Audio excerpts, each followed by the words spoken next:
Hello viewers, অচেতন free coaching চ্যানেলে তোমাদের সকলকে স্বাগত জানাই। আজকের এই ভিডিওটিতে তোমরা যারা কলকাতা বিশ্ববিদ্যালয়ে বি ইতিহাস জেনারেল বা পাশে ফোর্থ সেমিস্টারে পড়ছো, তোমাদের যে জিইসিসি 4 পেপারটি রয়েছে আধুনিক ভারতের ইতিহাস, এই পেপারটির একটি গুরুত্বপূর্ণ প্রশ্ন মহলওয়ারি বন্দোবস্ত। এই মহলওয়ারি বন্দোবস্ত নিয়ে বিস্তারিত আলোচনা করব। আলোচনা শেষে উত্তরটি তোমাদের সামনে তুলে ধরবো। তোমাদের এই পেপারের সিলেবাস সাজেশন এবং সাজেশনের একাধিক প্রশ্নের উত্তর আমি ইতিমধ্যে আমার চ্যানেলে আপলোড করেছি, তার লিঙ্ক দেওয়া থাকবে ভিডিও ডেসক্রিপশন বক্সে। এছাড়া তোমাদের সাজেশনের অন্যান্য প্রশ্নের উত্তর নিয়ে আমি খুব তাড়াতাড়ি তোমাদের সামনে নিয়ে আসবো একের পর এক video class.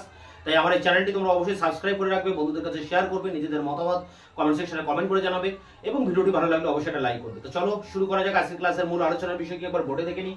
সিইউবিএ history general fourth sem জিইসিসি 4 অর্থাৎ আধুনিক ভারতের ইতিহাস। এখানে প্রশ্ন হচ্ছে মহলওয়ারি বন্দোবস্ত, 5 নম্বরের প্রশ্ন। তা মহলওয়ারি কথাটার মধ্যেই কিন্তু লুকিয়ে আছে, যেমন মহল মানে কি, কোনো একটা গ্রাম বা কোনো একটা এলাকাকে মহল বলা হয়।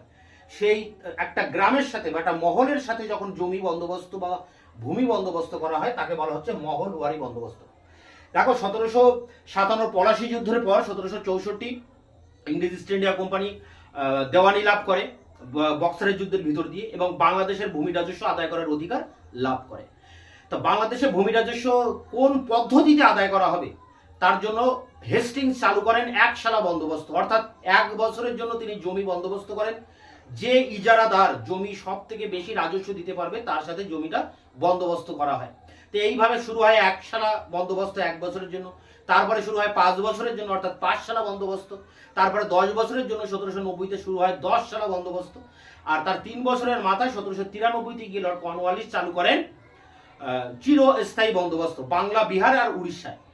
কিন্তু ভারতবর্ষের অন্যান্য স্থানে কি বন্দোবস্ত চালু করা হয়েছিল আমরা এর আগের ভিডিওতে দেখেছি যে 1820 সালে স্যার টমাস মনরো মাদ্রাস প্রেসিডেন্সিতে চালু করেছিলেন রায়তওয়ারি বন্দোবস্ত, অর্থাৎ সরাসরি কৃষকদের সাথে জমি বন্দোবস্ত করা। অর্থাৎ রায়ত মানে কৃষক, এখানে জমিদার থাকছে না, মধ্যস্বত্বভোগী থাকছে না, সরাসরি জমিদার থাকছে না, সরাসরি কৃষকদের সাথে সরকার ভূমি বন্দোবস্ত করে, যার নাম রায়তওয়ারি বন্দোবস্ত।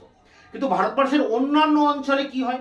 অন্যান্য অঞ্চলে প্রথমে দুজন ইংরেজ কর্মচারী আছেন, দেখো মিস্টার এডওয়ার্ড কোলব্রুক এবং মিস্টার থান্ট। মিস্টার এডওয়ার্ড কোলব্রুক এবং মিস্টার থান্ট এনারা ছিলেন রাজস্ব বোর্ডের দুই মেম্বার।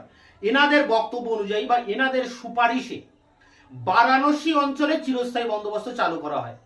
কিন্তু এর বিরুদ্ধে আরো কয়েকজন ইংরেজ কর্মচারী ছিলেন, যেমন বিশেষ কমিশনার এনারা মিস্টার এইচ.জি. টাকা, মিস্টার আর.ডব্লিউ. কক্স।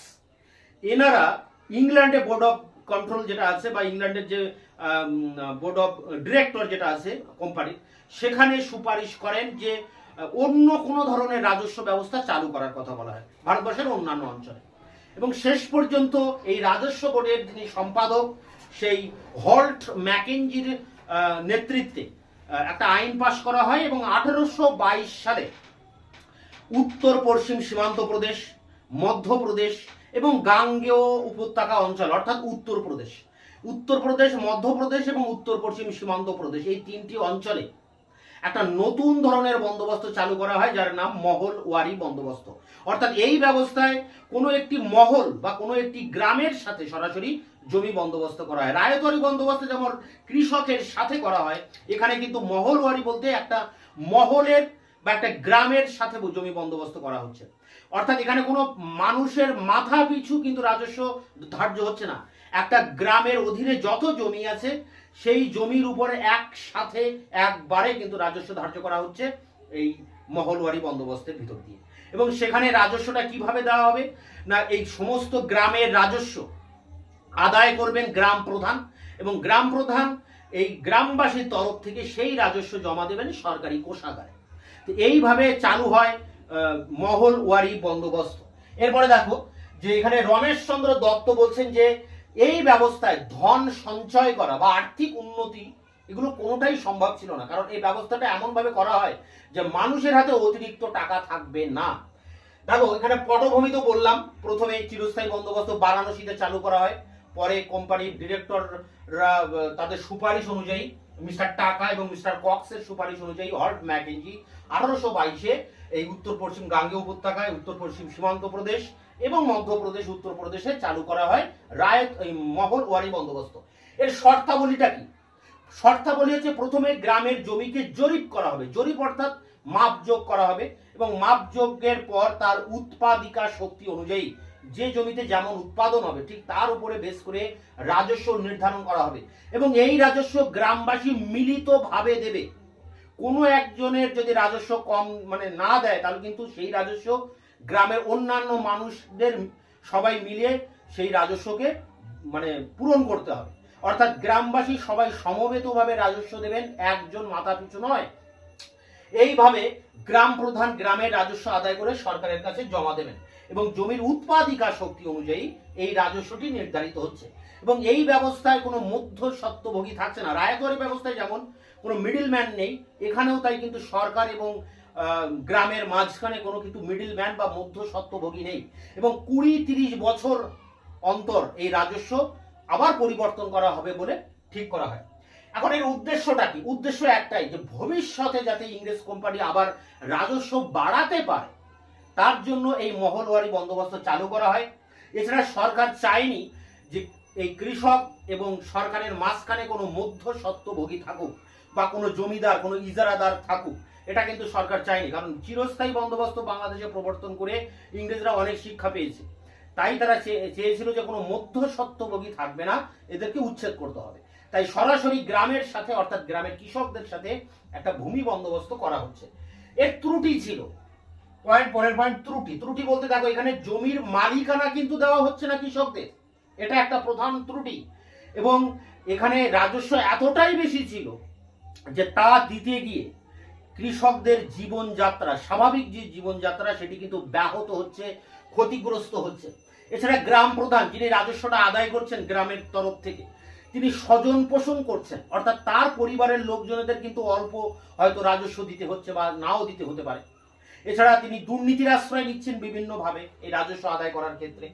তাই লর্ড বেন্টিং পরবর্তী 1835 সালে লর্ড বেন্টিং যখন গভর্নর জেনারেল হিসেবে ভারতে আসেন, তখন এই ব্যবস্থাকে তিনি আরো বেশি করে ঢেলে সাজান, নতুন করে এই ব্যবস্থাকে তিনি প্রয়োগ করেন, এবং লর্ড বার্ড বলে একজন ইংরেজ কর্মচারীকে দায়িত্ব দেওয়া হয় এই রায়তওয়ারি মহলওয়ারি বন্দোবস্তকে আরো সুন্দর করে, আরো বেটার ভাবে ঢেলে সাজানো।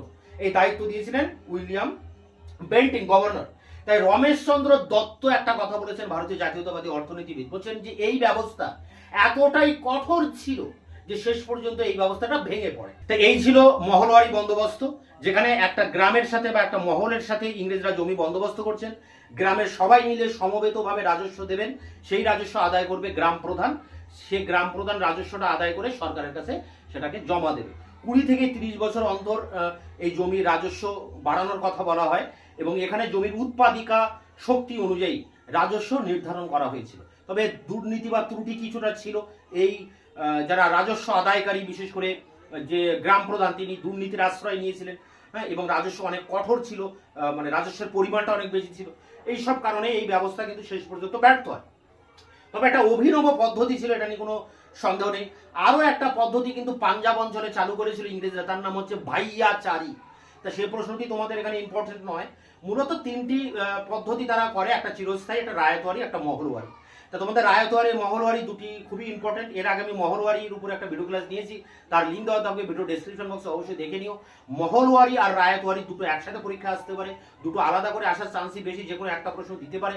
তাই তোমরা দুটোই আলাদা আলাদা করে পড়বে, এবং এই দুটোর মধ্যে একটা তোমরা পরীক্ষা কমন পাবে। তাই এই যে প্রশ্নটা মহলওয়ারি বন্দোবস্ত 5 নম্বরের অর্থাৎ 250 ওয়ার্ডের, এর উত্তরটি নিয়ে আমি এবার অন স্ক্রিনে আলোচনা করব। মহলওয়ারি বন্দোবস্ত, দ্য মহলওয়ারি সেটেলমেন্ট। তোমরা এখানে প্রথমে উদ্দেশ্য বলে একটা পয়েন্ট করবে, যে কেন, কোন উদ্দেশ্যে সরকার এই মহলওয়ারি বন্দোবস্ত চালু করছে। তারপরে মহলওয়ারি বন্দোবস্তের বৈশিষ্ট্য বলে একটি পয়েন্ট করে এখানে বৈশিষ্ট্যগুলো তোমরা লিখবে 1, 2 করে। এখানে দেখো দুটি, মোট 4টি বৈশিষ্ট্য আছে, সেখানে এখানে 1 আর 2।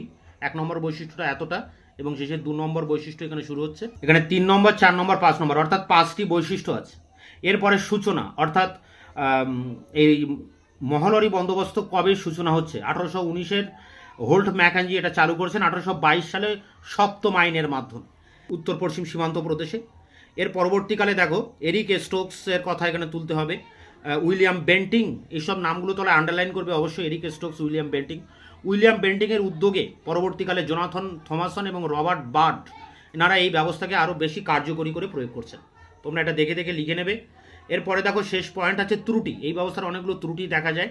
ত্রুটিগুলি এখানে কিন্তু নাম্বার করে করে লেখা আছে 1 2 3 এবং এখানে 4 আছে।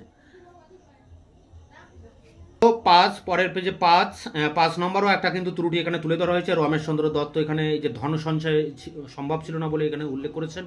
অতিরিক্ত কঠোরতার ফলে এই ব্যবস্থা ভেঙে পড়ে। তোমরা এই পর্যন্ত কিন্তু এর অ্যান্সারটা লিখবে।